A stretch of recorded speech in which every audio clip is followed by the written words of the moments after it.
Don't get my things together for school until the last minute. When I get home from school, I like to relax and play video games. I would rather do that than play homework. I rather do fun things than doing chores first. I'd rather clean my room tomorrow than right now. I usually get distracted by my two big sisters. Sometimes toys distract me. When I know something that isn't gonna be fun, I avoid doing it. Okay. All right. All right. Okay. All right. All right. All right. All right. Are these like loosening up exercises that we do? Yeah, this is unique New York. Red leather, yellow leather. I'm not good. You're not good. Shut up. No. You shut up. No, you. Is this professional warming up? I've never done this before. No, they teach you these things? Red leather, yellow leather. Red leather, yellow. Unique New York. Hello, I need a minute. This Tongue is like twisters? going into an audition. You go into an audition and then you say, I need a minute. And then you turn your back to the casting director and you say, mine. And they think you're nuts. Well, you are nuts. Yeah, They're all nuts. They're all nuts. But how are you what's going on in your world at the moment? Just give me a brief capsule of are you experiencing anything like procrastination? Oh, yeah. Also, are you going to introduce the show or are we just going to? I am. Okay, that would be good. Funny? That would be good. I tried to say, let's just, so maybe I should go back and introduce the show. Yeah, that would be good. Now, see, there was a purpose to that. I was actually putting off introducing the show. Oh, you're procrastinating? Yes, I was procrastinating. Why is that? Well, because I don't feel like it. No, you're listening to Dear Anxiety, and this is the show about mental health. This is about how we deal with our thoughts and feelings. Why do we play those clips? That you just heard a clip of a child's view of procrastination.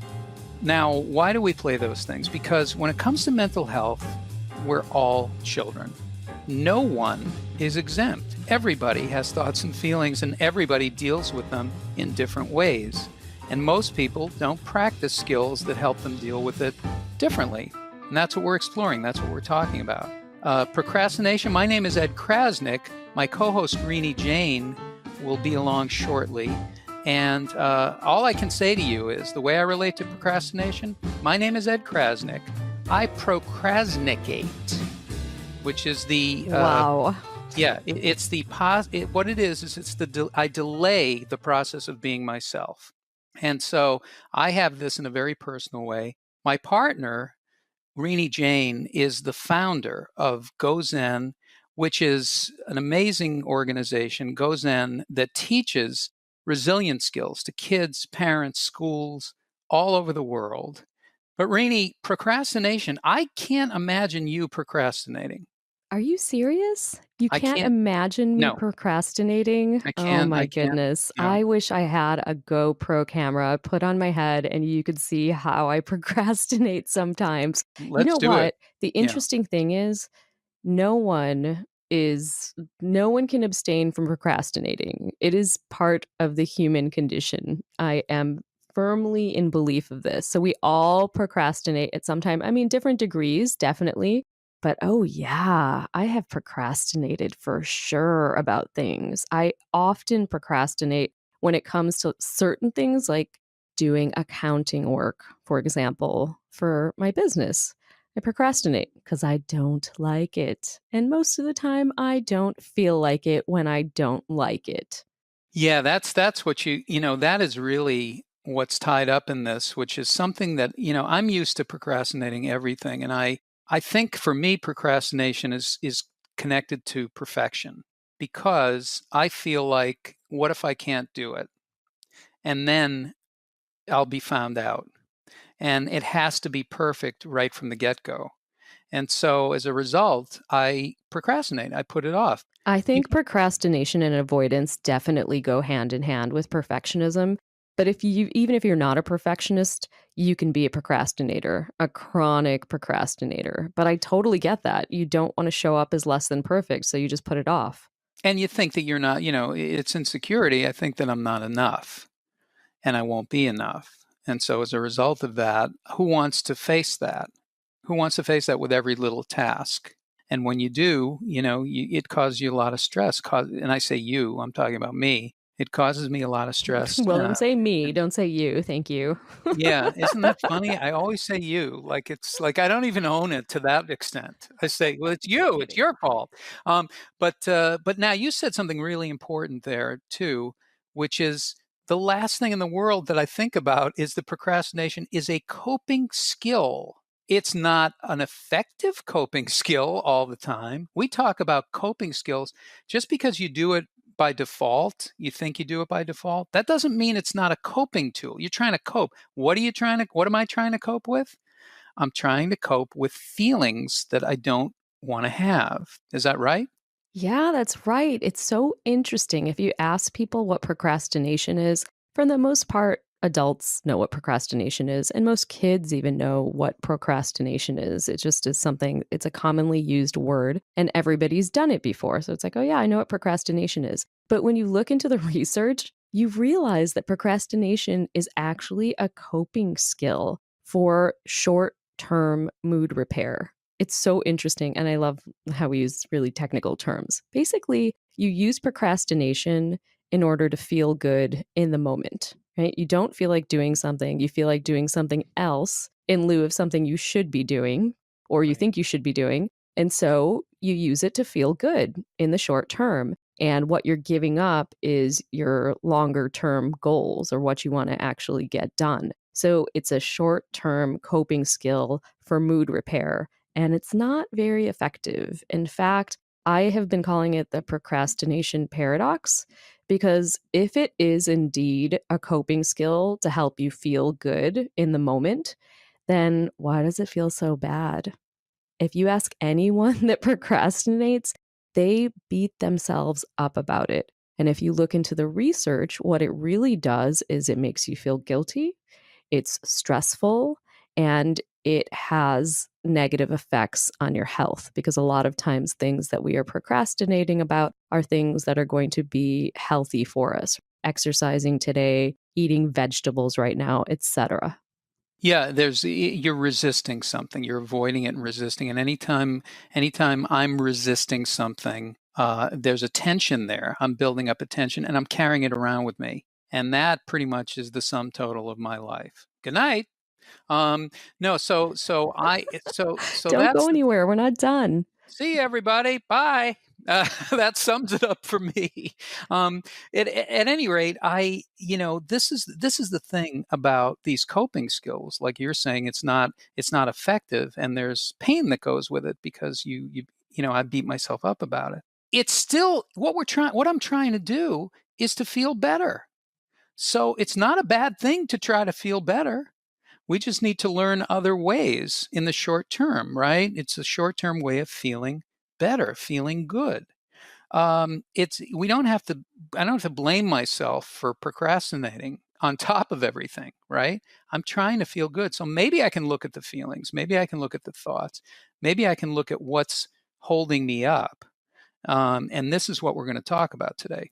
Yeah, I think it's super important. Like when you're saying maybe I can look at, there is an element of mindfulness that we probably touch on in every single one of our podcast episodes. But really, what it is having a self awareness of your thoughts and the relationship they have to the feelings you're having. So if your thought is, I don't feel like doing that homework right now, I don't feel like doing that tax work right now, I don't feel like cleaning the house right now or cleaning my room right now. And the feeling that you have that's associated with what they call task aversiveness is generally that you think that that is going to make you suffer in some way. There's going to be a suffering emotion that's associated with that particular task. So the first step in all of this is really an awareness of what you're thinking and then your belief of what you're going to feel based on that thought.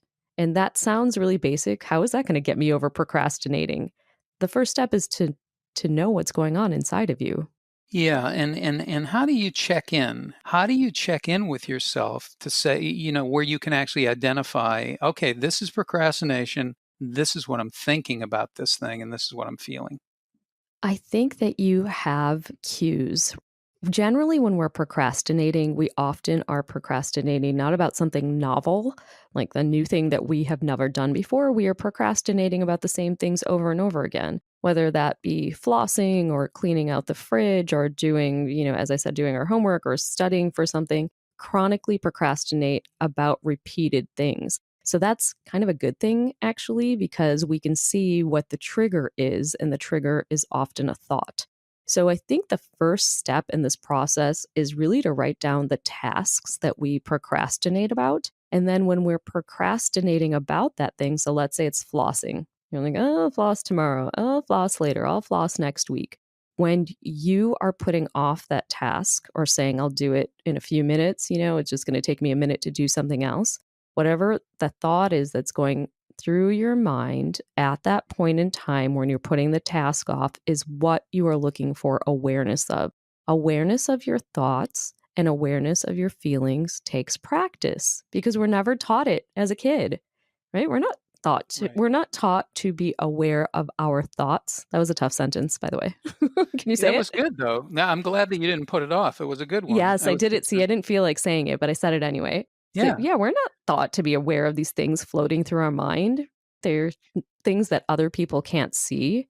They're somewhere in our consciousness and subconsciousness. However, with a little bit of training, a little bit of quiet, it's quite easy to tune in to that ticker tape going through your mind. And what I have found in my work with adults and kids is that guess who's better at it, adults or kids, at tuning in? Kids. Yes, yes. They're like, okay, yeah, I can do that. I can see the thoughts scrolling through my head. We teach kids, we are very serious about phys ed, about physical fitness, about gym class. What about what's going on in your head? What about your thoughts and feelings? Can you imagine if we had a world where people put even close to equal time into exploring thoughts and feelings and how we deal with them? It would be a different world. It would be, in the beginning, it would be a slower world, right? Things would go more slowly because sitting with those feelings and sitting with those thoughts takes some time. It's not a world, and you can't do this in a world in which you're extremely busy all of the time and you're running from one scheduled activity to the next because it takes some time to tune in, but it doesn't take that much time. And it is a practice like anything, like brushing your teeth is a practice, flossing your teeth is a practice. So tuning in to what's going on within you is a practice. But the thing is, we're carrying around all this stuff. Anything that we avoid and anything that we hold on to, we're carrying it around. So I bring it into every interaction. I bring it into everybody that I come into contact with. The tension, the stress, the self-punishment, it comes in everywhere. And so I think that's an important point because we think that by avoiding and procrastinating and putting things off, that we're actually avoiding the emotions that go along with that, right? But it's sitting on a backpack right on our back, essentially. It's sitting there, it's not going anywhere.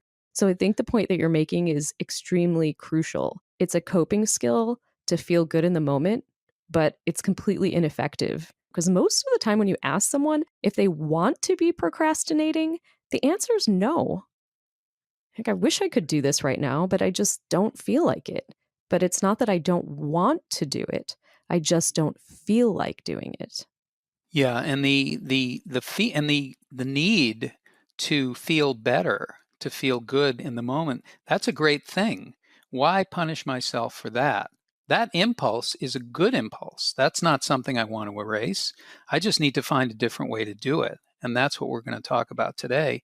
Are there different ways that we can feel better in the moment, and how can we deal with it in terms of procrastination? Yeah, definitely. I think one of the eye-opening things for me in diving into the research and having talked to some researchers when it comes to procrastination is this idea that there's this disconnection between our present self and our future self. And what I mean by that is that they did these fMRI studies on participants that were thinking about themselves in the future. And the part of the brain that lit up is the part of the brain that lights up when you're thinking about a stranger. So what that means to me, what I extrapolate from that is that you don't have a lot of consideration and a really good relationship with future you, who you're putting everything off on, by the way. Apparently, you think in your head that future you is able to do everything. Well, I'm not going to do that. I'm not going to clean the car today because future me is going to do it in a few days. And I'm not going to do this because future me seems perfect, right? Right. But you don't have what we don't have, what we're missing from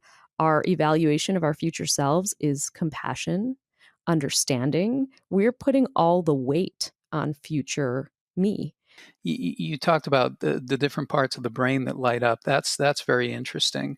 Is it something that is in our nature to do?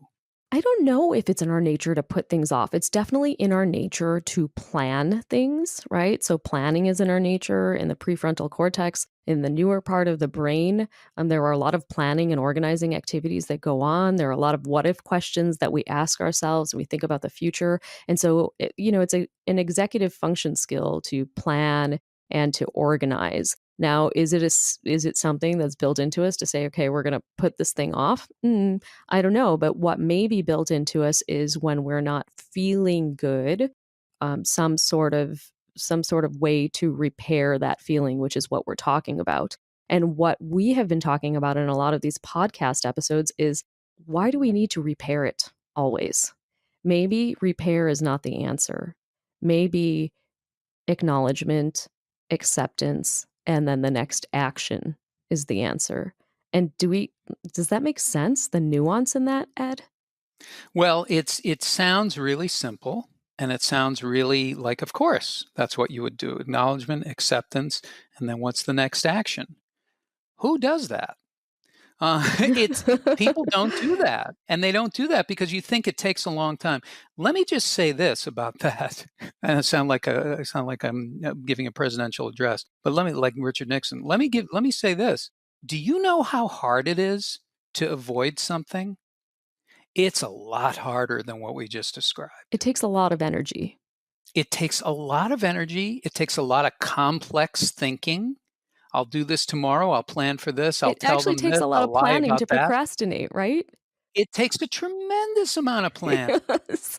because there's all kinds of things that you have to do. You have to lie to yourself. You have to lie to other people. You have to pretend that you're doing something when you're not. I mean, this is what we're used to doing.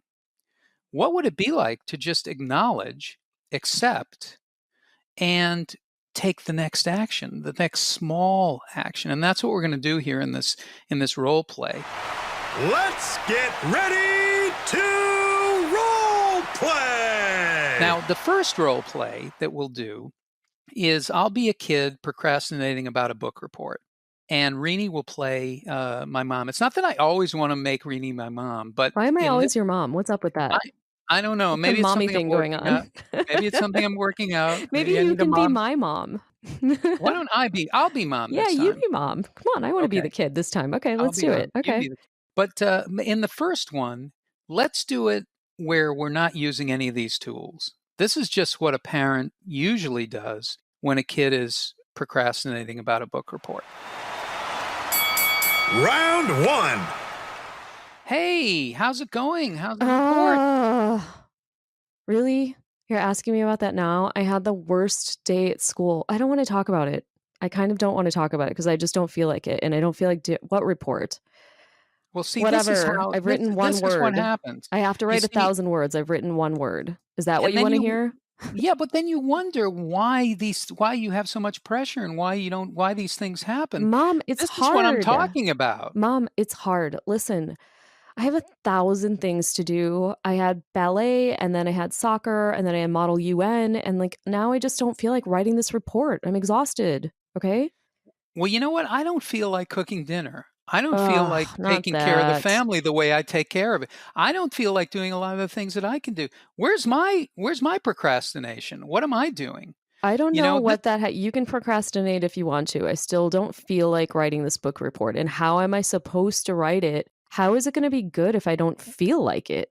It's not even going to, it's going to be terrible.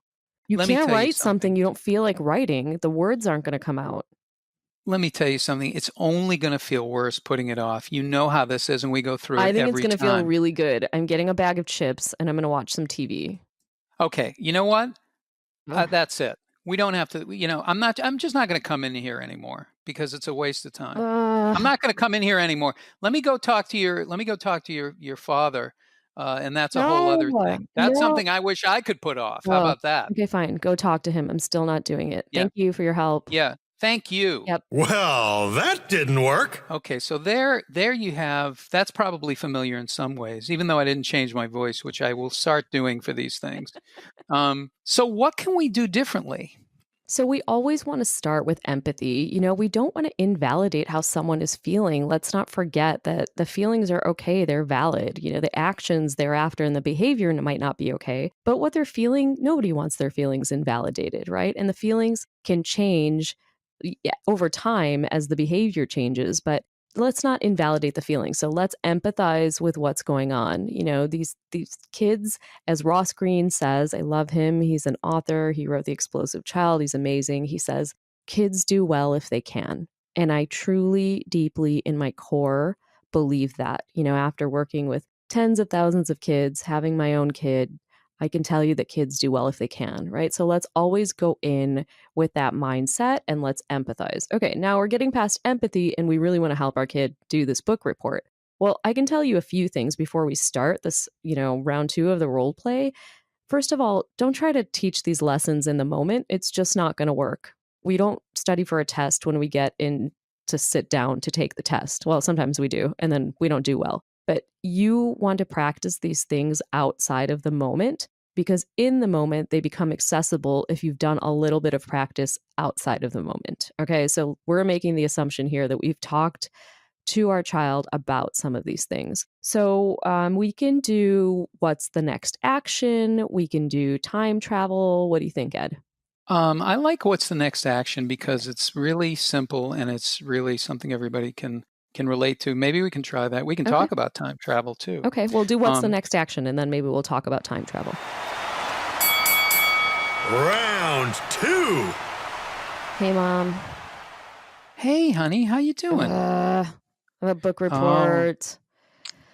I do oh, not want to do this book report. I just don't feel like it. What I really feel like, I'm tired. Like what I really feel like doing is just watching something on TV and getting a bag of Sun Chips or something. That's what I'm going to do. I, That's what I'm going to do. I oh, don't feel honey, like it. honey, I know exactly.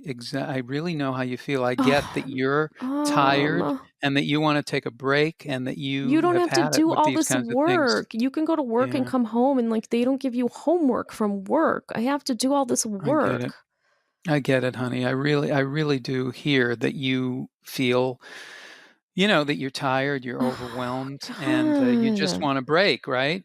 Yeah, but no matter what you say right now, I just don't feel like doing this book report. I know that you're trying to be nice and everything, and I really appreciate that, but I'm tired and I just don't want to do it. Okay? Yeah, I get that, honey. I hear that you don't want to do it, and you know what? I can relate to it. I really can. I feel that way many times, and What am I supposed to do? it's Can you hard. write this for? It is hard. It's Does hard. anyone get it? No one gets it. Everyone just thinks this is part of, you have to do this stuff because you're a kid, but it's really hard. I'm having a hard time. It is hard. It is hard. And I wanna just say to you, you're not imagining those things. It is hard. It's challenging. Oh, And you know what, honey, what makes it more what makes it really challenging no. What? is you think you have to do it all. You think you Well, have I to do do have it to do it all. all. It's due tomorrow. Or actually, Yes. no. Yes, it is due tomorrow. Now what do I do? I have to do it Yeah, all. yes, you do. But you know what? What? You don't have to do everything in this moment. What you can do, and this is something that I'm thinking about in my own life and maybe that we can practice, but what you can do is take the smallest action that you can possibly take for this book report. So tell me, what is the smallest action that you could take for this book report? In your mind, what would the smallest action be? I guess get the book out. Getting the book out. Yeah, that's the smallest action. That would be a good small action that you could do. You could get the book out. You could open up your laptop. You could get a pen. You could sit in your chair at your desk. Any of those things would be good. And that's all you have to do That's right it. now. That's all you have to do right now. Okay. I'm gonna Right now. try, but even that feels hard right now, but I'm gonna try. Well, then we can shift to something even smaller. Mm. But maybe not getting the book, maybe sitting in your chair is enough. No, I can get the book. I'm gonna get the book. Okay, I'm gonna Okay. get the book. I can do Okay. that. I can get the book. Okay. Okay. Okay. Let's go with that. We have a winner! Ed, you're such a good mom. Well, you know what? I am running for Mom of the Week in my district, but I do want to say that isn't that hard to do. What did you do just then? So can you walk us through how you were able to relate? And by the way, you were stellar. That was, I was being Great. tough. That was amazing. Okay, well, thanks. Well, the first thing is to empathize and to validate her feelings, to validate your feelings. You don't want to do it, and you're tired, and you have a lot of stuff in your life. Kids are overscheduled usually. So I'm saying, yeah, I get it. I get that you don't want to do it. I get that you're tired. It's hard when you have those feelings. So I'm saying that back to you. Now, some of that can be actually repeating the words, which is like a communication tool. But some of it is just, a lot of it, you relate to these things. We all have, the kids don't just have these feelings and thoughts, we have them. Second is acknowledge that it is hard. What they're going through is hard. It's hard to want to avoid something. And there's a reason why it's hard. The reason usually why it's hard is because we're not thinking about the smallest action. We're thinking about finishing the book report. And that's too big. That's too much. That's why we have to break it down to the very smallest action. It allows you to not panic. It allows you to not be overwhelmed. And it allows you to do something that you can successfully do, which is a good thing to start out any task with. What can I successfully do? So that's what I was doing. I was saying, let's take the small. Now you can ask your kids, what's the smallest action? And you might have said, well, the smallest action is that I get my computer and I start writing. And that's too big. Yeah. So you can guide your kids and you can say, well, can you think of something smaller? Yeah. And notice Because in the smallest action that we're not making a bunch of small actions. So this isn't building a ladder, right? In the Gozen programs, we call it laddering. This isn't taking one big goal and breaking it up into miniature goals. This is literally just thinking about the next action and not worrying about the steps in front, and that making the leap of faith that the stairs will build itself. Once you take a step, then you take the next action, then the next action, but you don't need to plan all of those out. yeah, and you enlist their help. Get them to start thinking this way. It's not a usual way that we think. That's kind of the start of procrastination because we're thinking way ahead. So let's break it down to something that we can actually do and something that we can actually feel good about and be successful about. I can't write it if I don't have the book. I can't do my book report if I'm not sitting where I write. Okay, let's look at that. So those are, even if you did any of those things, it would change your life. It would change your experience. Even It would the change your step of child's life. empathy, even the step of validation, and the way that Ed did it was really beautiful, and just mirroring back a lot of the things that I was saying to him, and it made me feel heard. And also, none of these things that we're trying to teach our kids, none of them do we not need to do ourselves. You take the smallest action. You empathize. You acknowledge your thoughts. You acknowledge your feelings. You can practice this anytime. We're always having thoughts and feelings, and we always have things to do. We're always having thoughts and feelings. I like that. It's true. So I I want to hope. talk about some of the other things that we can do. Well, some of the things that exacerbate the problem, right? Exacerbate the procrastination, and maybe a couple Right. of the other things that we do. So Sure. what we do as humans is we really discount the future gains or the future rewards we're going to have, right? And you know this because you're saying to your child, "Oh my goodness, if you do this book report and you study and you do well, then you're going to get into a good school and have a great career and that's going to make you so happy." Well, all of that future stuff is really discounted in our mind. It's so distant that it seems much smaller in size than it is. And I think the technical term for that is temporal discounting. Why do they make such technical things for So things? technical. So technical. I like Yeah. I like the jargon, Let, temporal discounting. Yes. So I went to a temporal discounting store and I actually bought blue light some things special. there on sale. Yes. So, the things that are immediate, the immediate rewards, like the watching TV and the eating sun chips, those are seem much bigger in size because they're right there in front of us. So I think that even making kids aware that this is a thing that the brain does, awareness is a really big intervention, right? And kids actually like the science. You can teach a kid of any age the things that we are teaching you guys right now, or that we're talking about, we're teaching ourselves. We're teaching ourselves and everyone right now. You can teach it to any age child. Another thing that's very interesting, I think, that we do when we're procrastinating is we self handicap. Let's say that you have to do a paper, write this book report that we were talking about, and you're afraid to show up as not perfect. Well, you will actually procrastinate until the last minute. So that will give you an excuse not to be so great, so that you're able to say, well, I turned in my paper, but I'm probably not going to get a great grade because I did it. Like I pulled an all-nighter to do it. And that protects your self-esteem. We self-handicap, and that like kind of relates and goes into this sort of vicious cycle of procrastination and perfectionism. Yeah, and I'm somebody who quite often will say ahead of time, "Here, I'm presenting you with something. It's so-so. I'm not sure that it's not the greatest thing ever, but take a look." Now, I don't know if you do that. I don't know if that's a unique thing to do, but I will tell you, doing that over and over and over again, it doesn't feel good. It doesn't feel good. And I think one other thing that we do is we try to fight our feelings with thoughts. So, one big thing in that question, what's the next action?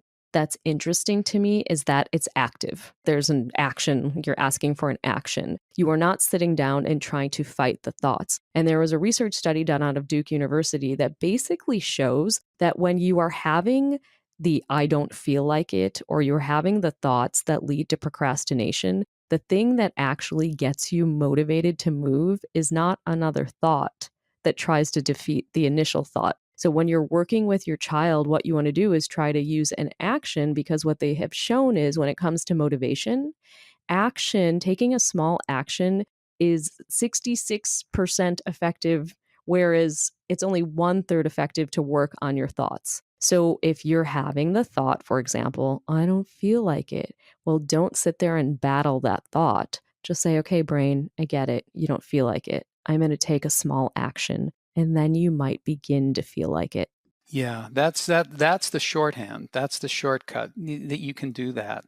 Even if you talk to your brain, if you talk to the thought, acknowledge the thought. But even if you can even say, I want to avoid it. I'm trying to feel better. But I'm procrastinating. I'm aware that I'm doing this. Just calling it out, even that step is a big step just to identify it. And what's the next action can be used anytime, anywhere, any place. That's for sure. Absolutely. But let's not forget about future me. Poor future me. What do we do about future me?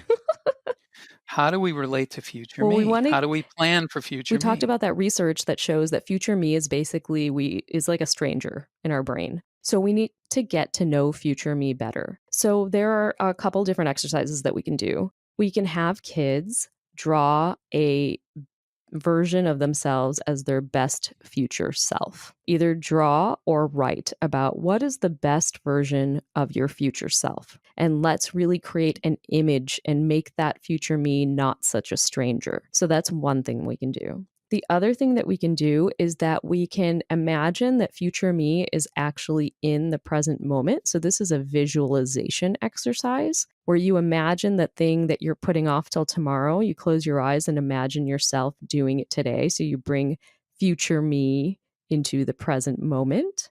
And then another thing that you can do, and I know Ed's always looking for the quick tip. Hey, what's the, what's the thing that we can do that we can really remember that we can do? We can be more friendly to future me. We can be more compassionate. We can actually talk to future me. So whether you want to do this in writing format or in drawing format or out loud, I'm hoping that a lot of you who are listening to us actually talk to yourselves out loud, since we recommend talking out loud all the time. I actually talked to myself, and the other day I got an answer and I didn't understand it. That might happen. So, beware if you're trying any of these exercises. Be more compassionate to your future self. Hey, future me, I know this sounds kind of ridiculous to, be talking to yourself like this, but really, hey, future Rini, I'm so sorry that I put off everything on you all the time and I make your life so hard. I want you to know that I'm going to be doing a little bit more for you so that future Rini doesn't have to do everything and bear all of that weight. So show future me some compassion, and it literally can lead to procrastinating less. Also, just visualizing that part of yourself is a great thing. What do you want your life to be? It's like saying what you want your life to be, what you want to be. So that's always a good thing to be thinking about. I really like that. I like relating to the future me. Now, if you don't think that almost everybody experiences these kinds of feelings that make them want not to do something, where they want to avoid, you might be interested to know Leonardo da Vinci is a famous procrastinator. He accomplished a lot, but he put off doing the Mona Lisa for many years. In fact, it took him 16 years to complete it, which is probably why she's not smiling. Maybe she was smiling at one point. Right. For those of you that procrastinate, there's one exercise that we didn't talk about that I feel like is so powerful and so easy to use, and it's called implementation intentions. So they're basically, it's a goal setting technique, right? So it was created by goal setting researchers, and it works to kind of shield our goals from competing interests, right? It shields us from procrastinating. And the way that we do it is we create if then statements. So it can be used in two ways. So we were using the flossing example. If you are having a hard time flossing, it's something that you procrastinate about, you can use it as a cue. So you create an if then statement. If the sun goes down, then I will floss. Okay. So you have a physical cue that gives you that reminder, essentially, and that you're hooked to that, and it helps with habit development. A lot of this is about habit development. Okay. Implementation intentions can also be used if you're going to fall off track. So this is what goal setting researchers found. If you set a goal, that's just kind of the first step. My goal is to finish my book report. But you run into obstacles. A lot of the time, the obstacle is yourself, right, Ed? A lot of the times it's just, yeah. Yes, it's me. Yes. And when I say that it's me, anybody listening, it's my fault. Yes, it's usually Ed. It's not you that's listening. No, it's not Ed you. getting in your way. Okay, so Yes. if Ed is going to get in my way, so this is what I do. I want to finish my book report.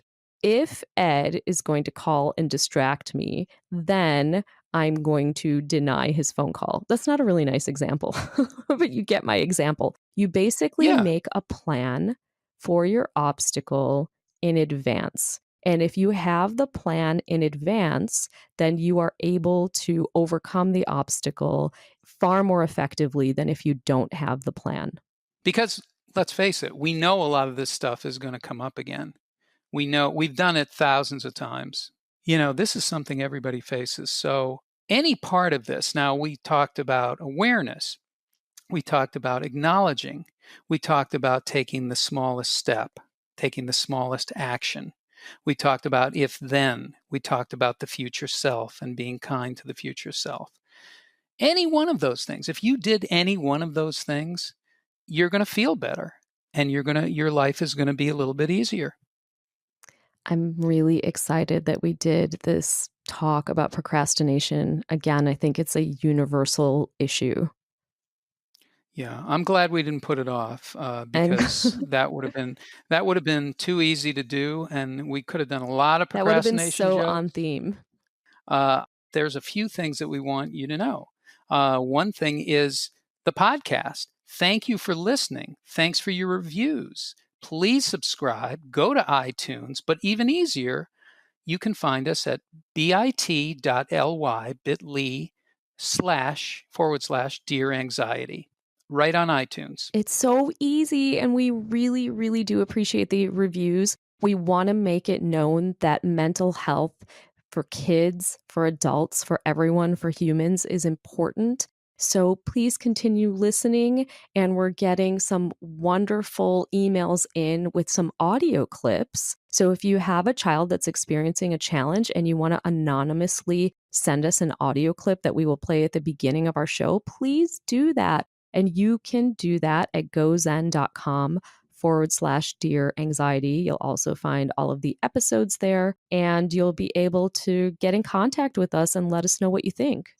Now, if you're interested in any one of these subjects, of course, but particularly procrastination, you can go to gozen.com and check out a lot of things. There's so much there now. And most recently, it was the Child Motivation Summit. Yes, we did the Motivated Child Summit, and we had Dr. Tim Pitchell on, who is the world-renowned expert on procrastination. He wrote a book called Solving the Procrastination Puzzle. We interviewed him on the Motivated Child Summit, and you can go to themotivatedchildsummit.com. And you can look at how you can access those interviews there. But yeah, always visit us on gozen.com. Make sure you sign up for our newsletter because we send out a lot of great stuff and updates on what we're doing. And we're going to have more of these episodes, right? And about the things that we all face. And I just have to say thank you for listening. We're happy that you're listening, and we hope you feel a little bit better maybe in your day. And keep coming back. It works if you work it.